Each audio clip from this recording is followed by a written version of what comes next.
Good afternoon, guys.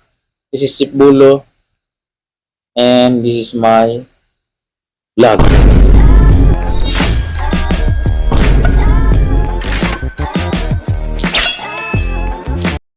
For this vlog, guys, i-share ko lang sa inyo yung short videos about on how to replace the UV lamp of the ballast water treatment system manufactured by Alfa Laval.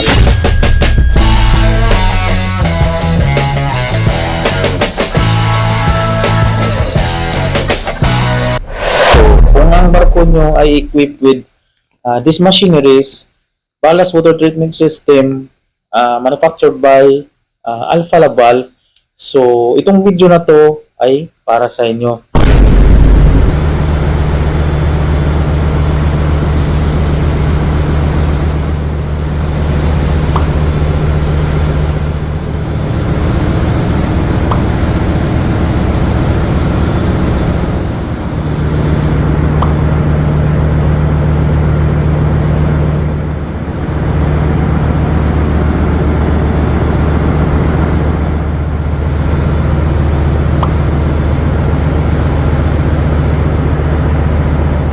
Naman Alfa Laval yung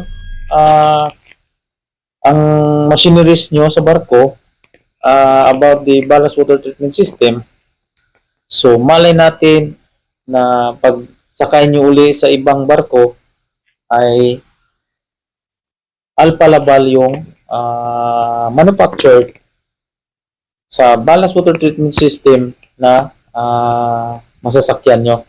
So itong short video na to ay maaaring makakatulong sa inyo, makadagdag sa inyong idea or knowledge on how to replace UV lamp of the ballast water treatment system na safe po kayo, kasi itong lamp na to, yung UV lamp, is napakadelikado para sa ating kalusugan, no? So kailangan protektahan natin ang ating kalusugan. So, kailangan, bago natin palitan itong UV lamp na to, kung for example ay hindi na gumagana yung ilaw or nabasted siya or napundi, so kailangan alam natin yung mga procedure kung paano natin palitan yung ilaw na yan, yung tinatawag na UV lamp. So, kasi pinaka-importante is alam mo kung paano mo palitan para safety ka, para mapalayo ka sa disgrasya. So, di na natin patagalin. Umpisa na natin yung video na to. So, let's go!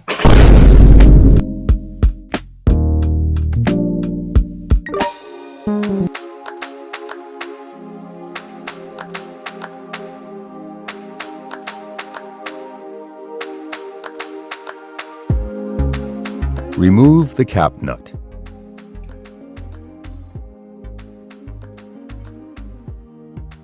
Disconnect the cable connector. Repeat these steps on the other side.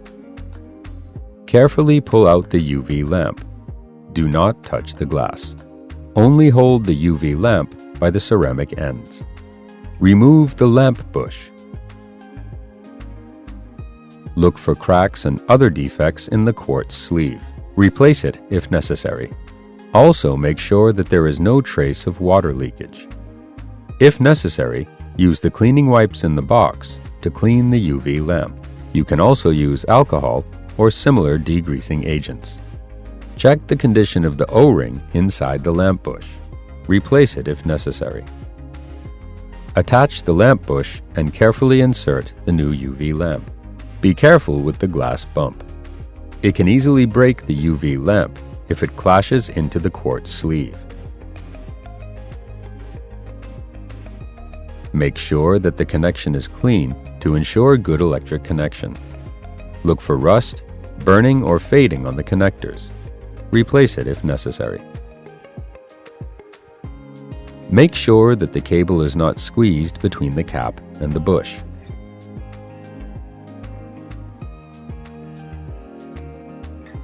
Repeat these steps on the other side. Put the old lamp in the original box and dispose of according to the safety data sheet. It is recommended to replace all UV lamps after 3,000 hours of operation. The timers should then be reset in the control system. Only reset the timer if all UV lamps have been replaced.